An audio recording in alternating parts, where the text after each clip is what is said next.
Terima kasih saudara pengacara majlis yang berusaha kombinasi para juri yang arif lagi bijaksana sebagai penegak keadilan.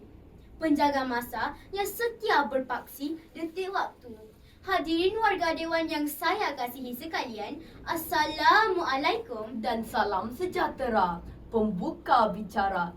Berdirinya saya di atas persadah ini tidak lain dan tidak bukan untuk saya mengupas tajuk rukun negara Sebagai prinsip perpaduan demi kejayaan dan kestabilan rakyat menerusi wahana yang telah kami sediakan. Sebelum saya membongkar saung, sebelum saya menebar layar bahtera pidato, izinkan saya menyingkap sejarah rukun negara yang kita junjung. Rukun negara disulam sedemikian rupa, rentetan detik duka sejarah negara kita apabila pada tanggal 13 Mei 1969 kita diuji dengan selisih faham. Lalu perpaduan kaum membungkam diancam petaka. Namun Umpama bidu berlalu, kiambang bertaut, kita bangkit mengumpal semangat demi menyemai dan menyuburkan semula ikatan perpaduan antara kaum di Malaysia. maka rukun ini yang seumpama tunjang janji setia kita sebagai warga Malaysia telah diisytiharkan pada tanggal 31 Ogos 1970 sempena ulang tahun kemerdekaan Malaysia yang ke-13 oleh Seri Paduka Baginda Yang di-Pertuan Agong ke-4 untuk kita sama mengikat kesepaduan, menyulam keharmonian dan memperkukuh kesatuan. Rukun negara berdasarkan 5 prinsip keramat, yakni Kepercayaan kepada Tuhan, kesetiaan pada raja dan negara, keluhuran perlembagaan, kedaulatan undang-undang, serta kesopanan dan kesusilaan.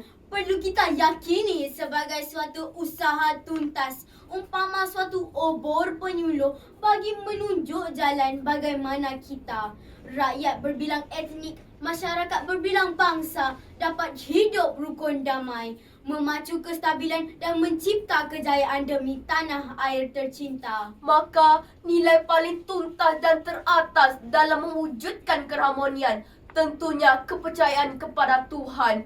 Prinsip ini perlu difahami, dihayati dan diamalkan oleh segenap lapisan masyarakat. Kerana keharmonian jiwa dapat disemai dalam kalangan warga. Berdasarkan prinsip kepercayaan kepada Tuhan juga, semua rakyat Malaysia harus mengakui konsep ketuhanan, yakni tiada yang lebih berkuasa melainkannya. Hadirin yang dikasihi, di negara kita, raja dan negara mempunyai ikatan yang sangat rapat. Justeru prinsip rukun negara mengangkat institusi diraja di bawah prinsip kesetiaan kepada raja dan negara. Ini adalah kerana Malaysia mengamalkan sistem demokrasi berparlimen dan raja berperlembagaan.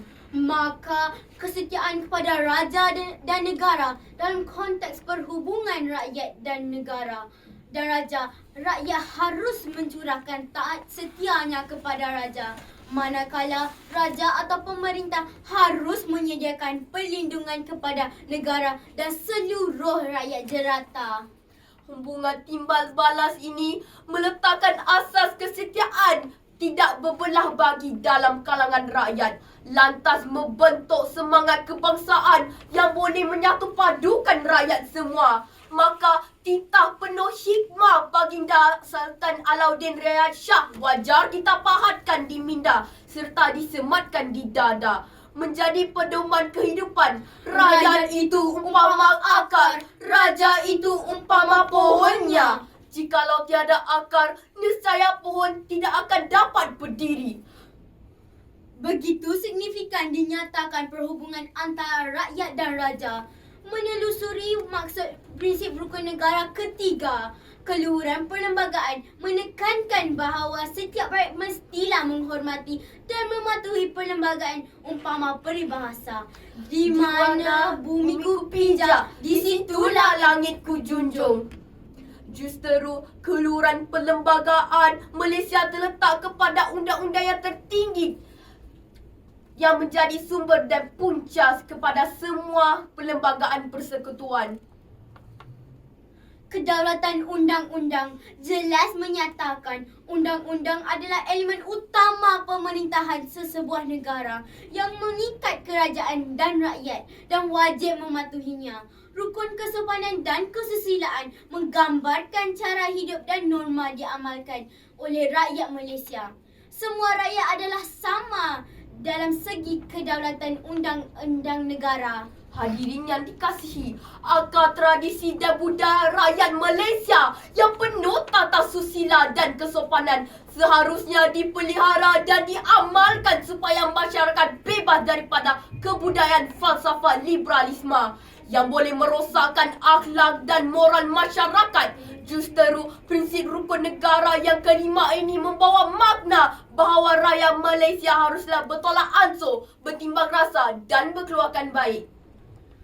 Prinsip kesopanan dan kesusilaan ini boleh membawa kepada perhubungan yang harmoni dalam masyarakat kita yang seterusnya menjadi acuan paling penting dan tuntas untuk membentuk kejayaan negara pada masa hadapan. Sidang Dewan sekalian, 5 prinsip rukun negara ini perlu didedahkan kepada generasi muda agar dapat dihayati demi menyemarakkan semangat patriotisme dalam diri Dan membentuk kepribadian sebagai satu bangsa Malaysia yang bersatu padu adalah menjadi harapan kita agar perpaduan ini dapat memacu ekonomi negara ke peringkat yang lebih baik dan mewujudkan kestabilan politik dalam pemerintahan negara.